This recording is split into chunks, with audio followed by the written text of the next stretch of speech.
That's right. Oh, you really ought to get up.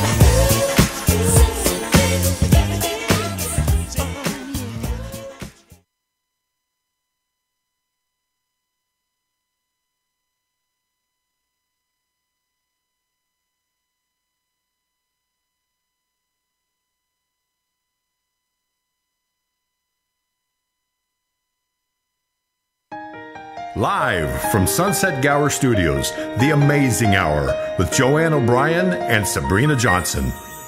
There's a power here within me.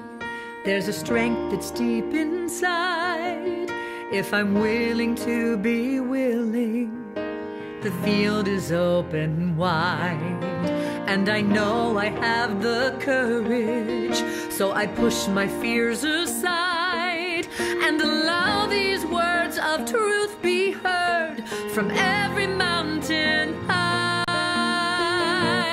I am amazing, I am amazing. There's nothing I can't do.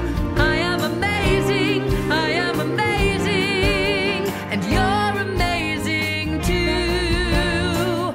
We share a vision, we share a dream. Are you ready? Slow and steady, we are making history, 'cause we are amazing. Wow! Welcome everyone to our 14th episode of The Amazing Hour. We are live at UBN Radio here at the Sunset Gower Studios in Hollywood. It is 7 o'clock at night, and it is gorgeous weather outside, and I'm Joanne O'Brien, and I'm Sabrina Johnson. we're delighted that you are here to spend the next 50 minutes with us because we have an incredible guest and lots of goodies in store. So, Sabrina, amazing highlight. Amazing highlight of the week. Well, the amazing highlight of the week, there were a few of them, but one of them was really wonderful. I had a visit with a young friend, just turned 21. And I had gone to, when I went to Thailand a few years ago, I went there because she was student teaching. And now she's back here. And I'm always very beyond hopeful when I meet young people today, because there's just something about how, the millennials is what I think they call them. Is that the right name for it? Millennials? Yeah. So the millennials is the right name. So when they do all these studies about them and everything, they say, this and this and this and this.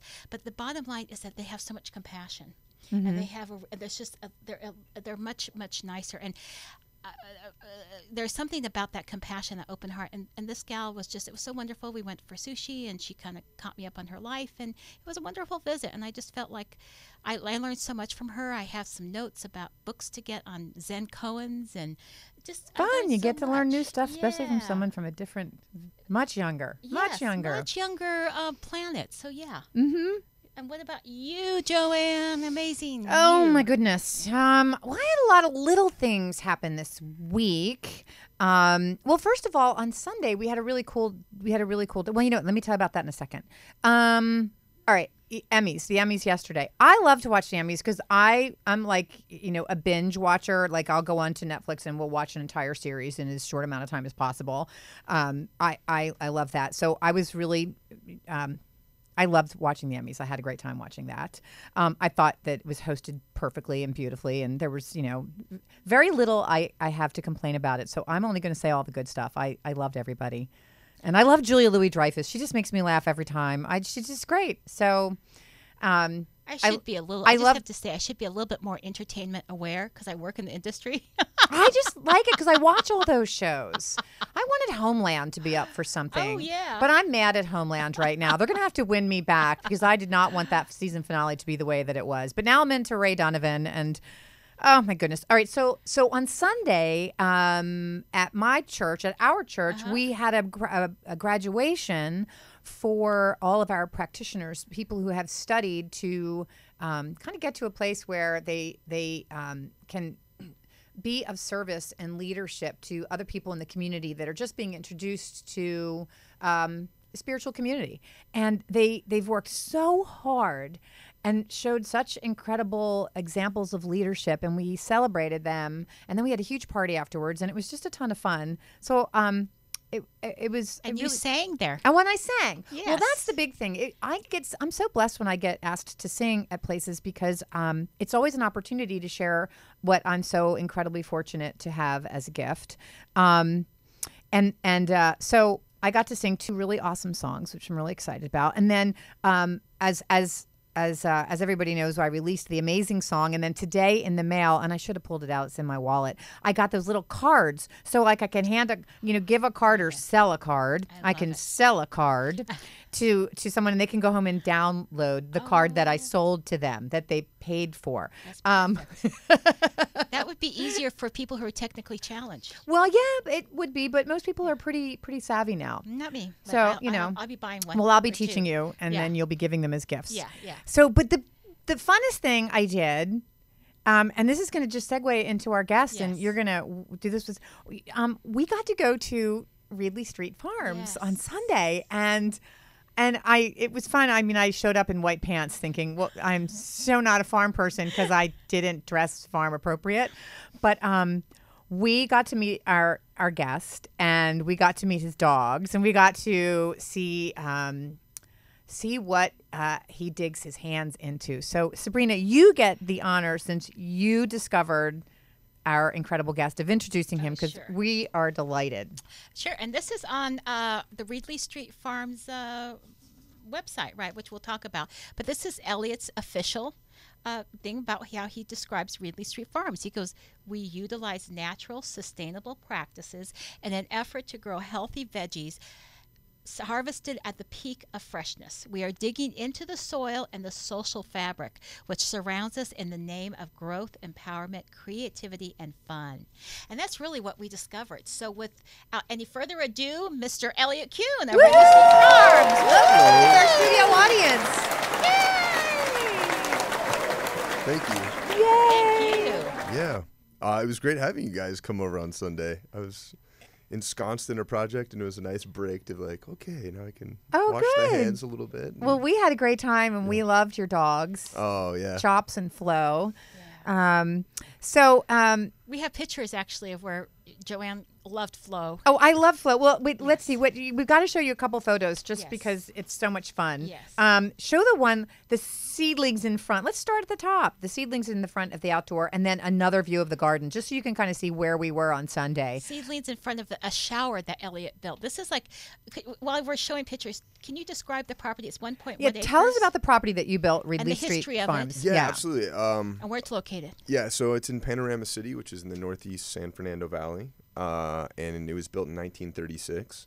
When I went to go check on the housing records, it says building plans none approved by the city. So it was just, really? Wow. Yeah, it was really, Wow. which has been very interesting in trying to rebuild it because there was a lot of interesting choices. But it belonged to an old stunt rider named Slim Hightower. Mm-hmm. And he owned it up until the 60s, and then the folks that I bought it from were set designers in Hollywood. But they had this agrarian root too. When I spoke with his name is Roy Peterson, the guy I bought it from. They had probably about 20 chickens. They used to have goats. And so there was kind of this urban agriculture thing going on even back then. And that was in the 60s up and through 2011. And what's the acreage again? It's 1.1 acres. 1.1, so it's quite big. Yeah, it used to be about 2. And then with the area, kind of the suburbanization of it, a portion of it was sold off at one point and subdivided into tract homes. So this is what I was astounded at when we went to go visit. You showed that portion that was sold off, and you said 14 homes. Yeah, it was subdivided 14 ways, along with making a road that it didn't previously exist there. So what your property sits on could house 14 homes. Yeah. Yeah. That says a lot. That's incredible. Yeah, I mean, so it's a gift that it's still sitting there, you know. And you have this urban farm in the middle of the city. Yeah. And in the middle of, I mean, what's that neighborhood like? You tell us. Panorama City. It's interesting. I mean, if we went back 50 years, it was old agricultural. I met actually a teacher at CSUN, Cal State Northridge. One of her students had mentioned my farm in one of their essays or something. So she came over, and she used to live on Reedley Street. Wow. And she said there used to be a dairy in the neighborhood and a chicken farm, and that it was kind of this self-sustaining little environment. Current day, I'd say the biggest focal point in my neighborhood is Kaiser Permanente. Right. And so a lot of my neighbors work there, and it's predominantly Asian and Latino in the neighborhood. And there's also a Thai Buddhist temple in the neighborhood at Coldwater. It's a big temple. Yeah, so there's a really abundant Thai community. Yeah. And you moved in 3 years ago. 3 years ago, 2011. And you're planning on staying there? I will be there for the rest of my life. Okay. Come by anytime. I have projects to last the duration. Last the duration. Well, it was definitely a very, very creative environment. And that was really a holdover from the folks that, the previous owners.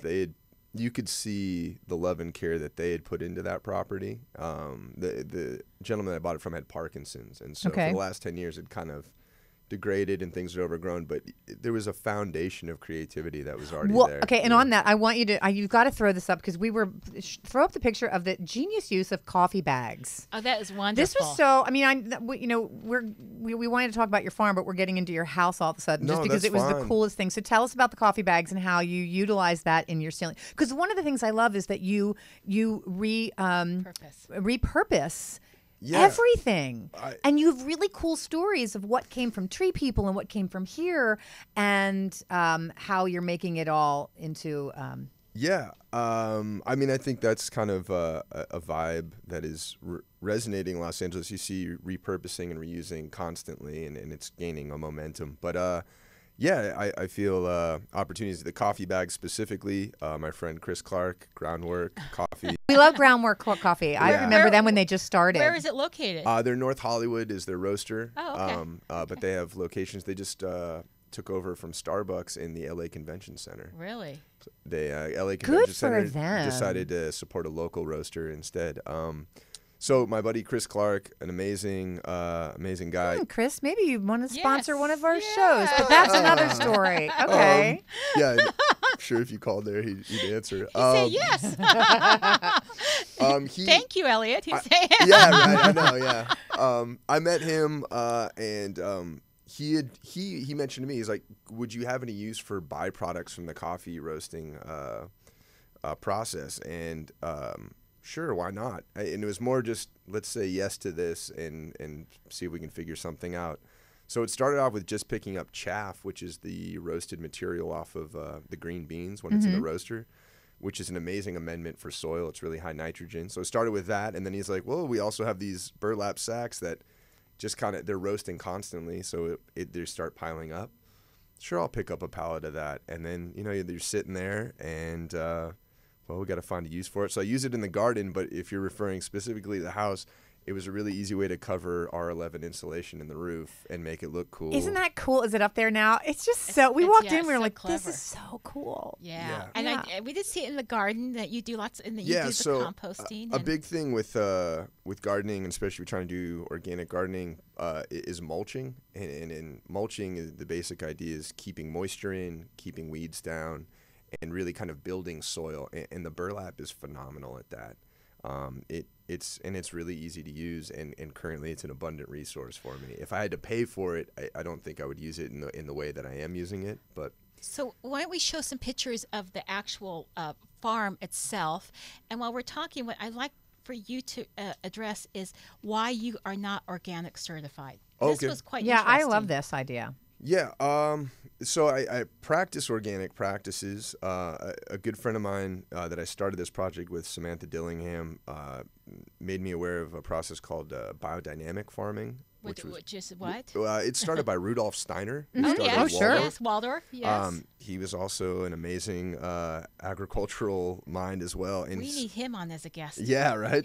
And so he had this whole element of organic practices, and I'm informed by it. I don't follow it specifically.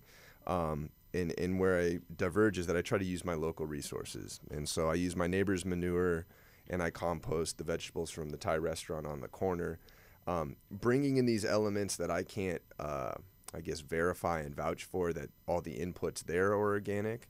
That in turn makes my process in a legal standing, not organic. In a legal standing, not organic, but you know. So I can't throw a big sign up at the farmer's market saying organic produce. Absolutely not. I would get hit with a fine. Well, that's a pretty big deal then for people who really do get certified, have certified. I mean, you Yeah, it's a meticulous that's process. really tough. Yeah, it's. I mean, and then I've heard other people say, "Well, it's not so hard."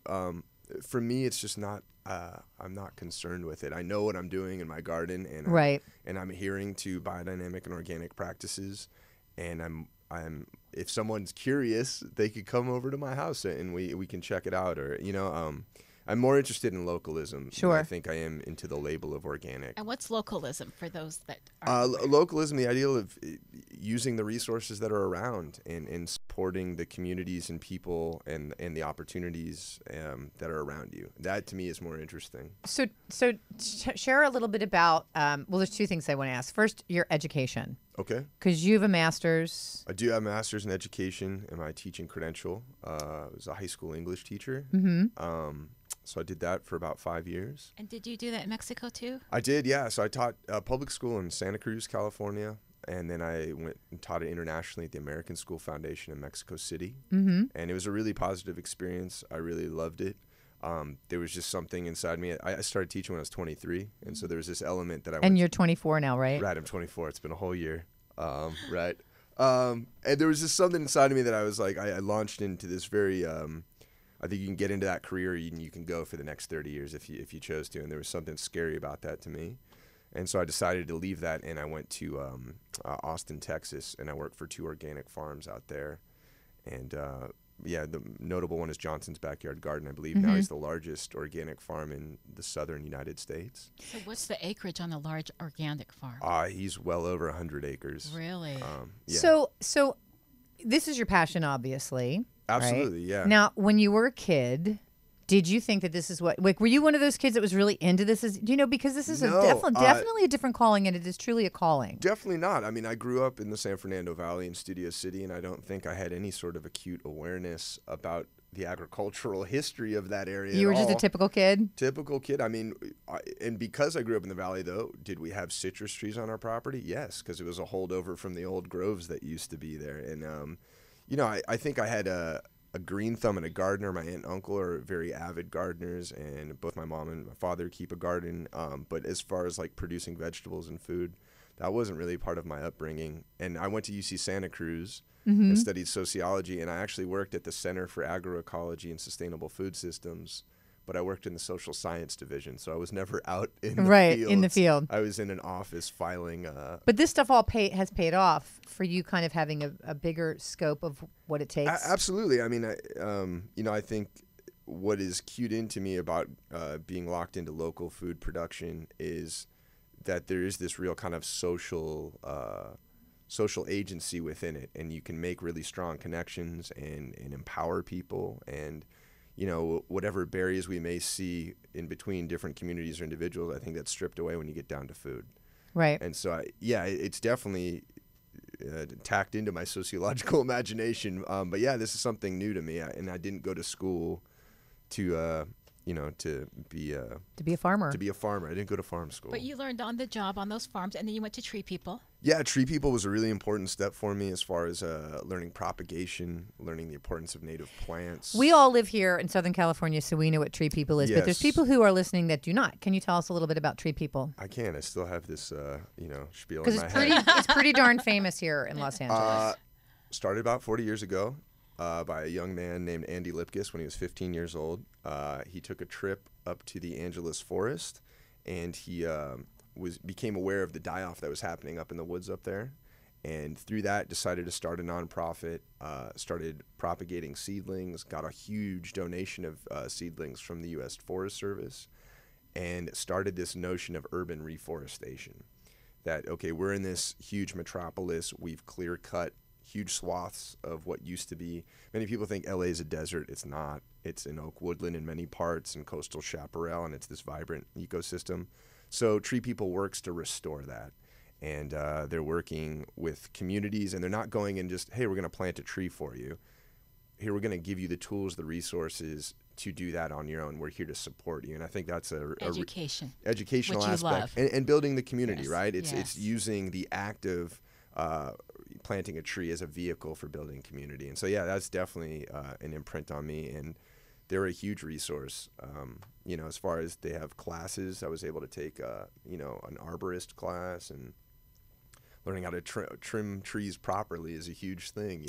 You walk around the city and see a lot of hacked up trees. And can anyone yeah. go to Tree People and take a class? Yeah, absolutely. If you go on their website, there's a calendar, and they have, I believe it might be a citizen arborist course. They have a few different names, but yeah. I have to tell you, this is just a personal thing that I notice, and I love this.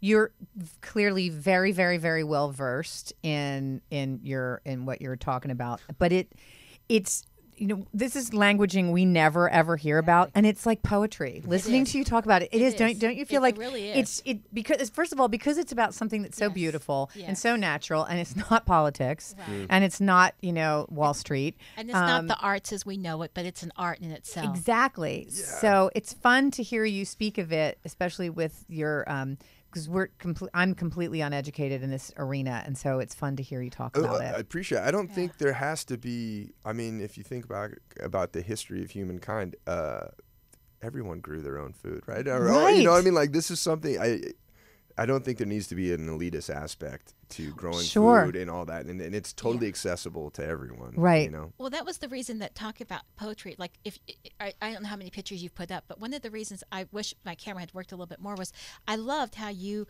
even when you planted a Mexican wildflower, you planted it so that it was by the marigolds and it was by the beans, and and you used the oak trees. You used those oak trees, and you used the beehives that were there, and you used. Oh you yeah, let's talk used about those everything. beehives. Yeah, you used everything so that and what I loved is the splash of color, which obviously was your influence from Mexico.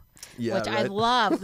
I love the primary or the dark colors, like Yeah. and I just love the bright colors. I love that Yeah. this is a huge property. It has a huge pool. It has lots of different patios around it. Oh, as I mean, well. for anyone who wants to get married there, it's for rent. Yes. If you want to film there, it's for rent. Yes. If you want to visit there, bring a bottle of wine or tequila. Thank you.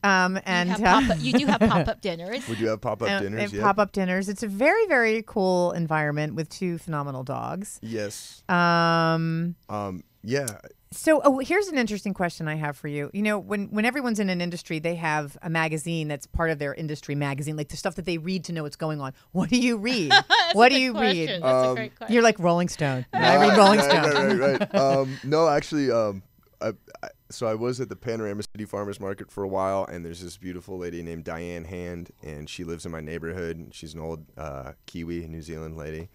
And she would bring me monthly the Rare Fruit Grower of California, their periodical. So there is I see. This is what's fun because really there's someone cool. who the Rare Fruit Grower. Oh, I yeah, mean, and she's you got to yeah. know. Oh, I mean, And you know your industry. She lives in your neighborhood. she does, yeah. She grows rare kiwi. Yeah, she she would bring me bags of passion fruit, and then I would give her my scrap kale for her peacocks, I and it was love like this cool that. little barter that went on. But yeah, the Rare Fruit Growers, there's local chapters, and they meet over at the Sepulveda Garden Center, right off of I think that's Balboa or Havenhurst there.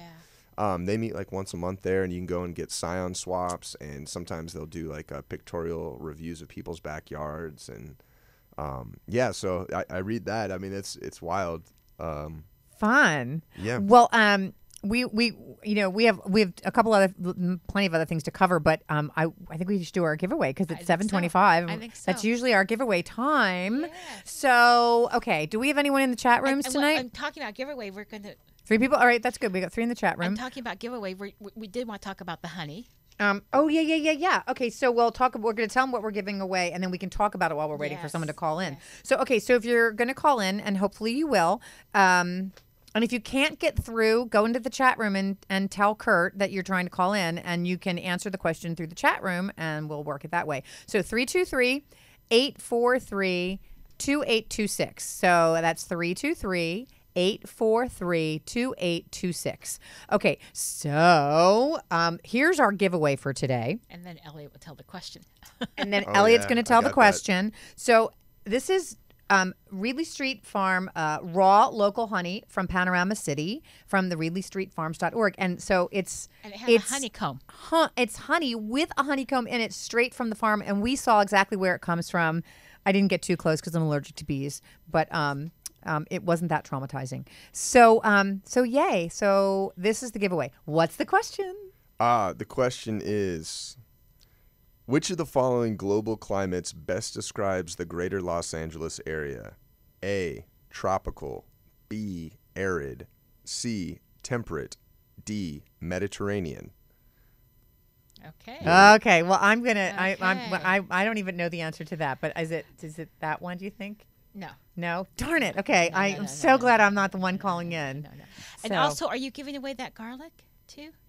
These are the seed bombs. Oh, They're the seed bombs for just you. wrapped Oh, in well, paper. let's talk about seed bombs real Okay, quickly. so while we're waiting for someone to call in, talk to us about, first of all, talk about these seed bombs and what Seed they bombs. That's wrapped in a coffee filter. How cool. But they're little balls. This is not my idea. This idea has been around for a long time. Guerrilla gardeners made it really popular.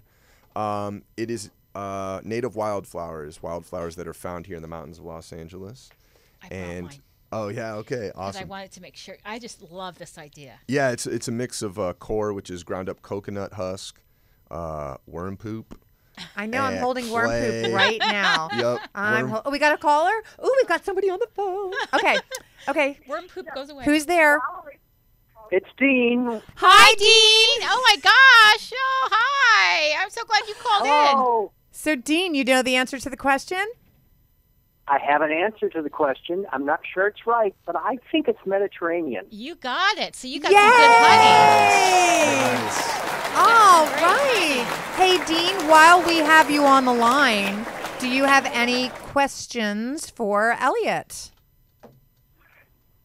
Do you have any tours of your facility? I know that you can come out and hang out with a bottle of wine or tequila, but do you have any formal tours? I do not have any formal tours, but if you send me an email, I will definitely make myself available. We'll make the to connection interested for you. parties. Yeah, We will make the connection for you, Dean. That will yeah, be part of your. Actually, they can probably go to your website, right? yeah. My email's on there. Absolutely, Reedley Street. Reedley Street Farms, and that's ReedLey Street Farms with an S, right? Farms, Reedley Yeah, Street plural. Farms. .com. .org. So before we continue, these seed bombs, which I love, Yeah. you crumple them up. Yeah, I mean, it's a fun way. You could just give someone a packet of Yes. wildflower seeds and say, here, disperse these. It's a fun tactile way I to love get these. people to engage with, ecological restoration. Well, exactly. It's really good to give it to them first and then tell them it's worm poop. Yes. Yes. Make sure it's in their yes, hand.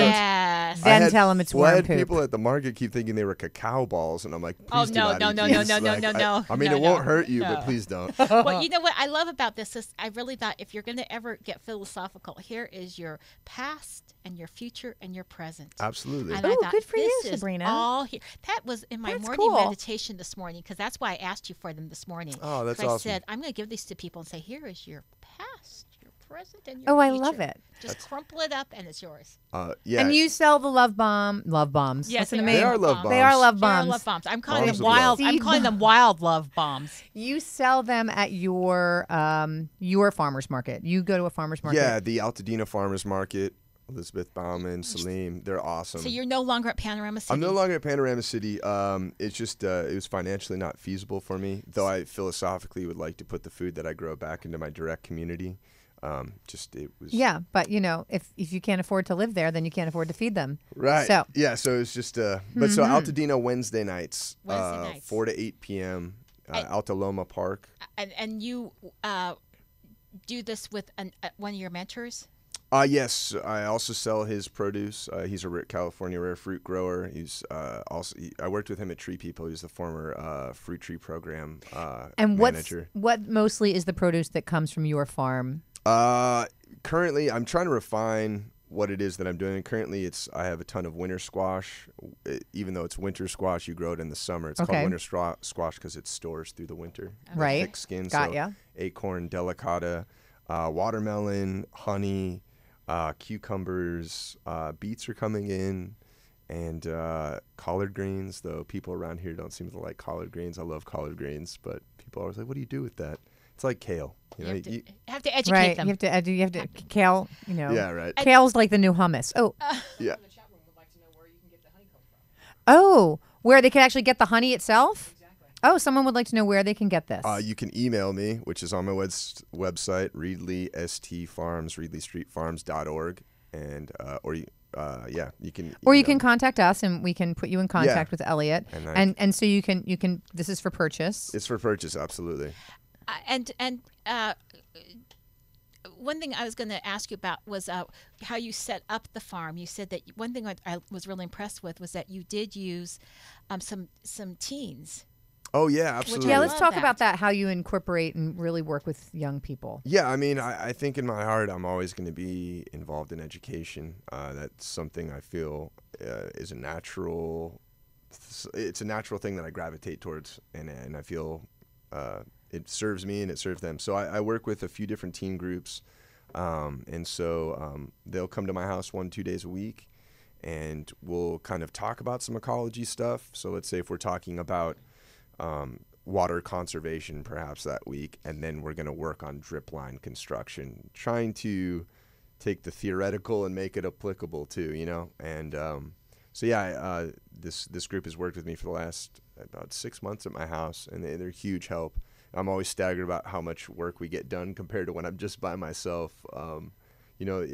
Many hands make light work, so it's Sure. and so that's definitely something I'd like to grow. I think I mentioned to you when you guys were there, you know, I'm still in my infancy as far as farming goes. You know, it's not an immediate thing. I think in this world where everything's now and immediate, Right. I have to fight that feeling within myself that my farm needs to be this perfect functioning thing immediately, but it's about building systems. Right. And so I feel like I'm still in this phase of figuring out what systems are going to operate for this property.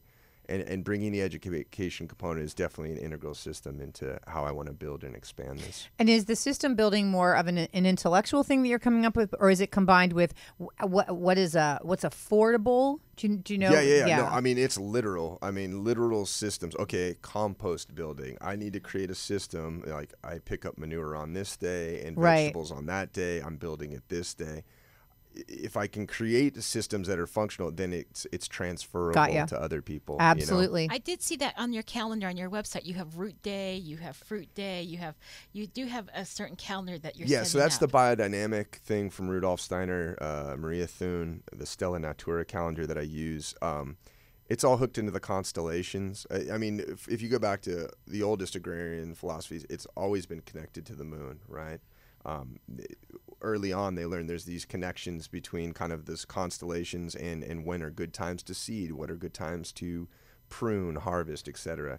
Biodynamics kind of took that to another level, saying not just the moon, but where all the planets are and all this stuff. And so every day has astrological gardening. Astrological gardening, absolutely. So every day has an ideal crop to work with. You know, I'm just so. I Look, know. I launched my song. now I she- actually consulted an astrologer on exactly what time I should launch the amazing song, and I did well. We had She'll even go back and visit those bees now that she knows it's all astrological. Absolutely. even though I'm terrified of them.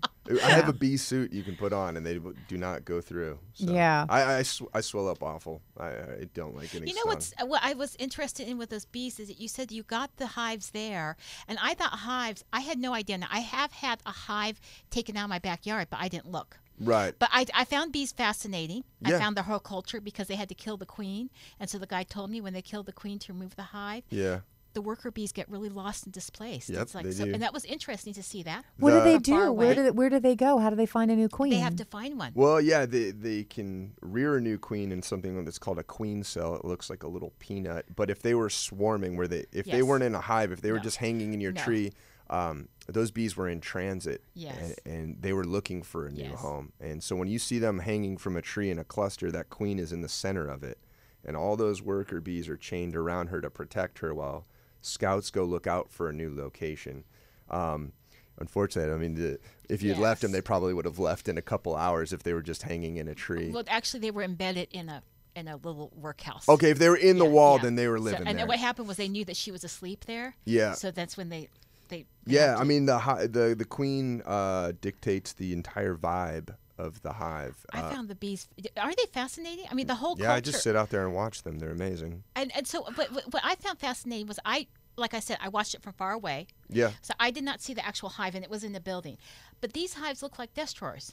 Yeah, they look. Oh, Langstrom boxes. Yeah, this really old school beekeeper. Apologies that I don't know his first name, but Langstrom. He understood that bees need what he calls bee space, and it's the exact width of a worker bee's body. How interesting. That's what those frames are gapped in. And so, and then they draw. You're just setting up a situation where it's kind of a mild form of control, but you're using what they naturally like. So you have this bee space, and then they start drawing comb on each of the frames, and that's just for me. The bees would probably, they would draw their comb in waves sideways if they wanted to, but it's just easier for you to harvest. It's less disruptive to them in the long term since I'm coming in there and taking some of their honey. So we didn't want to look too closely, but do you pull the drawers out? Is that how you harvest? It's all topped, so you take a lid top, off, okay. and then there's 10 frames in there, Okay. and you take each frame out. I don't think we have a picture of the bees. No, No, probably not. We didn't get that close. But that's If you go to my Facebook page, it's there. I can feel my heart rate going up just thinking about that. But it was just fascinating. And the other thing that I found very fascinating was your whole propagation, your little Little hothouse. your little hothouse, and that you have a mentor there, a very well-known mentor in my neighborhood, and which was wonderful. We should give them a plug. Sago Nursery. Sago Nurseries, Big which we love. shout out to Dean, Michael, and Laura Yes, at Sago Nursery. they are Laurel Canyon wonderful. and Burbank. They've been there since Yes. 1907. Yes. Wow. And they're very You know your well-known. stuff, Elliot. I could be making that date up, but I know that they've been We're there gonna go with extremely it. long time, right?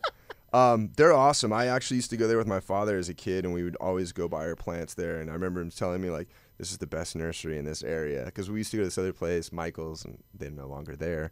But so I have this fond memory of going there as a kid, and then coming back now.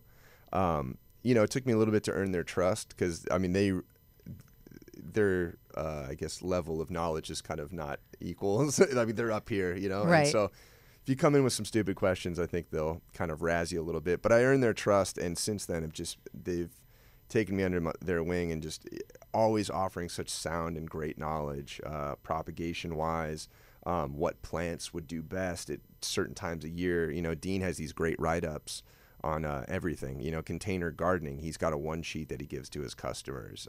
I'm going. Yeah, he's really awesome. Great. I've never been there. It's wonderful. It's great, and it's a blast from the past. You walk in and you don't know what area No. it is in there. There's No. old school, Yes. register, and everything's done by hand. And little hula dolls. Because they have a Yeah. system that works. They do. They do. They have a a functional system that works. Absolutely. It might not work for somebody else, but it works for Yeah, them. no, I mean that's very clear. If you go into there, those are functional systems, Right. and very important. So I know that you guys can't see this, but we're sitting with goodies in front of us. Oh, yes. So you brought us two different goodies, one from your garden and one from From my mentor Steve Hoffendahl's rare fruit garden, which you may like it, you may not. So now, before we get too far, do you have a picture of the watermelon patch? I have a picture of the garden. And Moon and Stars? Yeah. So this we're going to try this, but the watermelon that Elliott grows is huge. Yeah, I have half of Oh it. yeah, well, yeah. So Huge. what is this that we're eating first? Okay, you want to go? Okay. Yeah, let's tell us what we're eating first, and then then we'll go Yes. right into the watermelon. This is white sapote. white sapote. Or commonly sometimes called custard apple. Oh, it's good. Ooh, custard apple. You can eat the skin or you can leave the skin. It's like a cross between a mango and a pear, in my opinion. It's a you know what? It's a not so sweet cherimoya. How do you It's spell really good. this? How do you spell sapote? Sapote, S-A-P-O-T-E.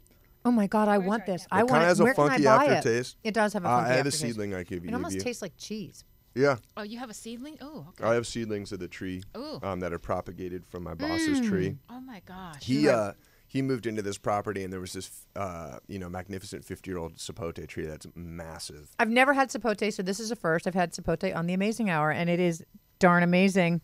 And okay, so now let's talk about the watermelon. Okay, so the watermelon. Now we see the picture, and the water. And this is one of the small watermelons. That's a baby. I had to put it in my backpack. I came here on the metro. Yes, so- yes. This is the baby. Careful you don't get dripped on yourself. And you can see how beautiful it is. Just the beautiful skin. It's so pretty. It's a yellow varietal. It's an old Amish varietal. It's an Amish varietal. Yeah, and it's. Oh my I mean, essentially, it's an albino watermelon. The Oh my seeds God, themselves thank are you. white. Do you want any? I ate half of it, but yes, Okay. I'll have some. Oh. Sure, why not? Sure, why not? Here, let me give you Thank you. Ooh, I'm off. So we're having fun here at the Amazing Hour, eating Oh. watermelon and Very and crispy. sapote. Very, very So crispy. and so this is one of the big things at your For right now. For So right I mean, now. you know, organic gardening, it's really it's a seasonal deal. You know, I haven't you know, I'm trying to figure out what I can grow all year round as per Dean's advice. Root crops here in Los Angeles, given our Mediterranean climate. Thank you, Dean. Dean and Dean, right? There you Dean go. and Dean, yeah. You know, you can grow root crops all year around, but so I'll have this maybe for the next month, and then you know, the winter squash will be coming in, and then so it's kind of leapfrogging through different crops currently. But yes, currently, if you come to the Altadena Farmers Market on Wednesday nights, I will have big slabs of yellow watermelon for you to enjoy. Wow. Wonderful. Wow. And they look so beautiful. I mean, I love the moon and stars. They really look like moon and stars. And it's just, it's wonderful to see all that. So if somebody wanted to, if someone in the city, you know, first of all, Los Angeles, while it is a city, there is places for us to grow things. But if you really wanted to learn more about this, what would you tell someone to do? If they're pretty much beginners, but they wanted to, let's say, grow their own herbs or anything, where do you start? I think a really good resource is Garden Web, which is, you guys have a chat room here. Yes. It's a series of forums, Okay. and they go through everything that you could. Okay, there's a Garden Web section that's specifically about growing cucumbers, or you know what I mean. Like, Right. There's a lot of funds of knowledge that I think are on the internet. So I think turn to the internet specifically. Right. But Garden Web has been a huge help to me.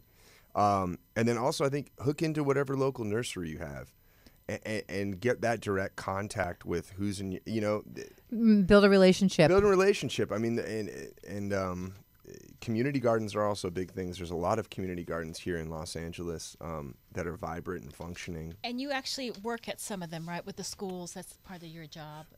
You know, Oh, we forgot to do our fun thing. Yes. Which Oh, we're yeah, going to yeah, do. that's But okay. We're We'll do going it. to save it for, yeah. okay. No, I'm not currently working with any community gardens. A school garden, rather.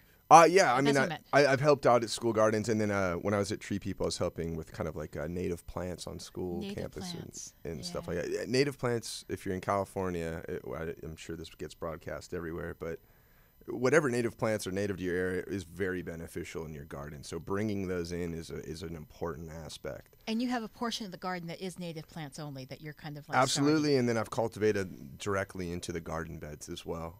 So native plants. So tell us in California, for those of us who are listening here, what are the native plants? If you're here specifically in LA, you should go to Theodore Payne, which is a Yes. really old Yes. school.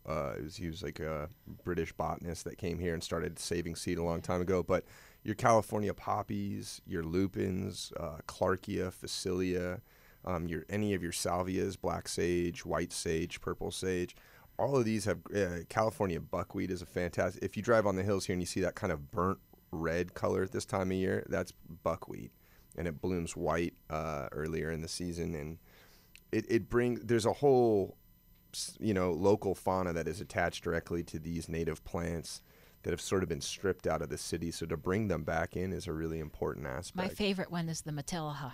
Matilla poppy. Yeah, it looks like a fried egg. Hard to start, impossible to I get rid of know. once it's there. Oh, really? Yeah. Oh, I'll keep trying because I've tried it like over the years, over 20 Once you years. get it, it spreads through tubers, and so I Okay. mean it'll be there. Yeah, those are beautiful. Well, that's a valuable hint because they look like fried eggs. and Fried they're egg, just yeah. Beautiful. oh, I really can't wait to huge. see them. Oh, I don't know what they are. If you saw them.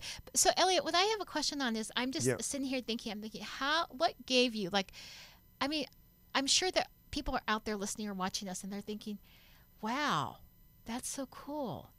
What gave you this motivation, the oomph, the gumption, the to do this, to just say, I'm going to buy this property. I'm going to live this.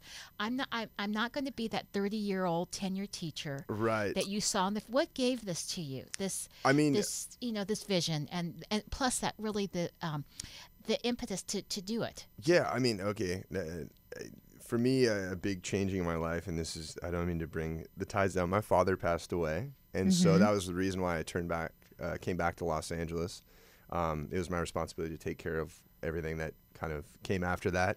And so via that gift is I was able to purchase this piece of property. I was looking for something that I thought was absurd, which was this acre within LA City, and to find this thing tucked in the Northeast Valley was just kind of, if we want to go spiritual, I feel like I was being guided. Absolutely. In many It was respects. divinely appointed for sure. And so it's never been, I think, a thought out plan or that I've been, here's my goal and I'm just going to keep. It's sort of been this evolving aspect. Right. You know, I got that property and started working on it. And then my friend came along who I'd farmed with in Texas, said, hey, what if we did a CSA for 6 months? What's a CSA? What's a CSA? Community supported agriculture, Okay. which is you sign up and every week we would deliver a box of vegetables to your house. And so we did that for 6 months with 10 families. And that gave us the finances to build the hothouse, build the drip irrigation system. So that was a way we could fund. So you fed 10 and you were just starting. And Just starting. And you fed 10 okay, this is one thing I really has gone through my mind. You fed 10 families, you were just starting. So at your peak, you can feed much more than 14 families, the 14 families that now live in 14 houses. Yeah, absolutely. Yeah. Because I really thought that here's 14 houses and here's property that can feed probably how much at its peak? I think if I was actually, I mean, that was just my friend and I doing it. And she's an amazing farmer gardener. So, I mean, that was another mentor, you know. I mean, she taught me a lot about the process and what it takes. If we were to really take that back property and turn it into high yield production, I have no doubt that we could feed 50 families. See, that's amazing. And here you took property that, 14, we need housing, but I just love the fact that it's really sustaining. Absolutely. And if you look around that neighborhood, especially with the Filipino families that are there, but the Latino families, if you walk down Reedley Street, you will see a myriad of different agricultural practices employed. And it's inspiring. I mean, I saw one guy has an orchard in his front yard, and he's dug moats to do flood irrigation around them. Wow. And, another family down the street has chickens, free range in their yard. I mean, there is this vibrancy that's there, but also McDonald's is on the corner, and that's cheap and easy. So, I mean, there's... Right. And when you moved in, you had, like, a lot of debris that you moved. Absolutely, yeah. Out of that gone down backyard, there. that had been, I had 10 tons of trash taken out of that back lot. And you also had like an issue with your neighbors. Yeah, the neighbors. If something is viewed as a trash dump, Yes. it's hard to change that cultural Right. thing that had already been. Okay, No, this is my property. It is not a Right. trash dump. Yeah, and so it was never, tense with those No. individuals, but it was a conversation that Sure. had to be had, And now they have green. yeah, And now they have green. So Yeah. we're almost ready, but we want to do our fun thing. We have to do Yeah. our fun thing. We only have a few more minutes Yes. left. Very few minutes left. So we want to do our fun thing. So go ahead. You get to ask. Which I think We is were supposed so- to ask you this before, Yes, but we gonna- were so intrigued by you that we forgot. But I This is the thought- first time we've forgotten this. And you know Really? what? All We right. it's the first time we've forgotten it, but I really think it was perfect because I looked at these lyrics. I said to Elliott, I said, I love these lyrics, and they remind me of you and your whole thing. This is your whole. A lot of your So thing. ask him the question so the first. Question is, the You're going to jump right into ask the question. Yes, the question is, the people should know it by now if they But watch not- every week. but there's new Oh, listeners that's right. every week. That's right. Okay, so new We're listeners, building. stay with us. Okay, stay with me. Okay, so if every time you walked into a room, a theme song played, what would that song be? it would be "This Must Be the Place" by the Talking Heads, By the Talking Heads. because I would like to walk into a room like this, just bouncing. Home is where I want to be. Pick me I up love this song. and turn me round. I feel numb, born with a weak heart. I guess I must be having fun. Okay. I love that because I said there was one. I love that. person I here love that this said, big David Byrne feet fan. on, Yeah. feet on the ground, head in the sky, and I went. That's exactly how I felt when I watched Reedley Street. Yep. That was how I felt. Was feet on the ground, head in the sky, because you have all these wonderful visions. Thank And you. you had the feet in the ground, and I said that was wonderful. And this is our second Talking Heads song. Yeah, Last week we had She Was on. Yeah. That's Yeah, great. yeah. Yeah, So I'll David tell you Byrne's my awesome. David Byrne story later. Okay, awesome. But So- this is. And is there anything else that you want to share with us? I mean, I have a feeling that maybe there's something like when we've had someone that has started her. We had a kindness traveler, and we asked her what she really, really wanted. What is it that you really, really want for this to What would be continue? a really big wish? Like, Yes. what would be your shout out or your big need that would be like winning the lottery? Yes. Oh man. Winning the lottery. Winning the lottery would be awesome. I don't know. I guess my big hope for this project is that, and I don't think it's clear in my head as to how to make it happen, but to make this thing a vibrantly a place that people can come and connect and kind of share some inspiration with each other. And I think that goes all these multiple tiers. So I guess my big wish is that just reach out and if you want to come dig in the dirt and work with me and do some reciprocal learning, teach me something, I'll teach you. I mean, oh, that'd be fun. We'll do it. You know what I I'm mean? in. So if you're listening and you would like to get a group together and join us over at Elliott's, he'll pick the date, and I think that'd be really fun to bring the Amazing Hour really listeners to that'd be Reedley Street awesome. Farms Really and have a fun play day in the dirt. yeah, I mean, I think, We'll learn something and you'll get a lot out of it. I'm thinking an Amazing Hour pop-up dinner. hey, I'm all for yeah, that. we could do that too. All right. Well, we're literally just about done. So, if you want to find Elliott, you can go to Facebook and you can friend him on Facebook if you are his friend indeed. But you can go straight to Reedley Street Farms on Facebook and like that page and read lots about Reedley Street Farms. You can go to the website, which is Reedley. Is it street spelled out or just ST? It's just ST. So it's Reedley, ReedleyFarms.org. Yes. And I think it's probably up on the screen right there too. So And you can find him on Wednesday nights at Altadena. Altadena Farmers Market, yeah. Where is that located in Altadena? It's up off of Lincoln and Altadena Boulevard Okay. at I believe it's Loma Alta Park. Okay. It's on Palm Street. Okay. great. And our guest for next week? Our guest for next week will be Kim Downey Esmonds, I think and she has started this wonderful project called the Infinite Smile Project. Oh, yes. She is delightful. We can't wait to have her on the show. And she's going to be teaching us how to teach our children and how to teach children how to really take that compassion and kindness and spread it across the nation and across the excellent. everywheres. Yes. So we've got Infinite Smile. Yes. And so the last thing we like to do is Gratitude Tuesdays. Something you're grateful for. Something I'm grateful for. I'm really grateful for having loving family members. I feel like I've had these really poignant conversations in the last week that have just helped solidify a lot of the thoughts and feelings that I was going through. And I feel like what a gift to be able to talk to your kin and have have that connection. So I've felt a lot of gratitude for the family that I have. Wonderful. There's so many things to be grateful for. I'm grateful for my friends because we all have weeks where we're not 100% in tune with ourselves, and my friends have been keeping me on track. So I've just really grateful for a lot of the connections I've had this week with all of my good friends. So it's very similar to yours. I think it's in the air. So, but you're a Gemini too, and so am I. So I think maybe that's what it is. There it is. The astrological gardeners. Yes. Sabrina. I am very grateful for lots of things, but something is like I have this dying lover called the LA Times, and I'm still convinced to get the LA Times, and I like the paper.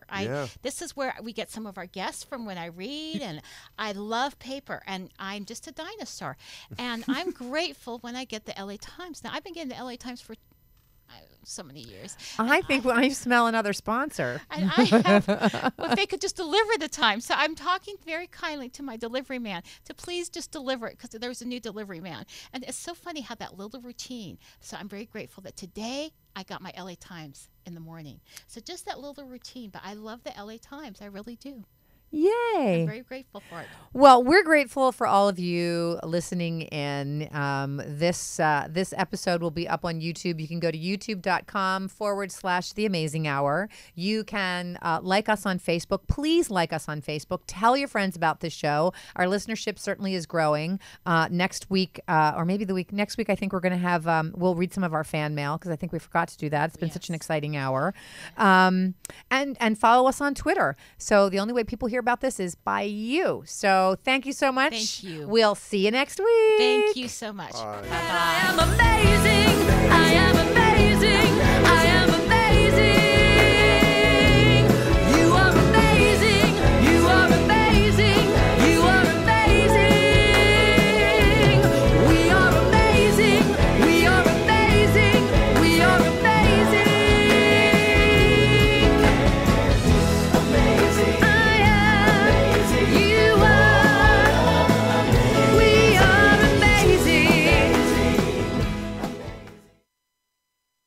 lovers, are you ready for the new season of Dates and Mates?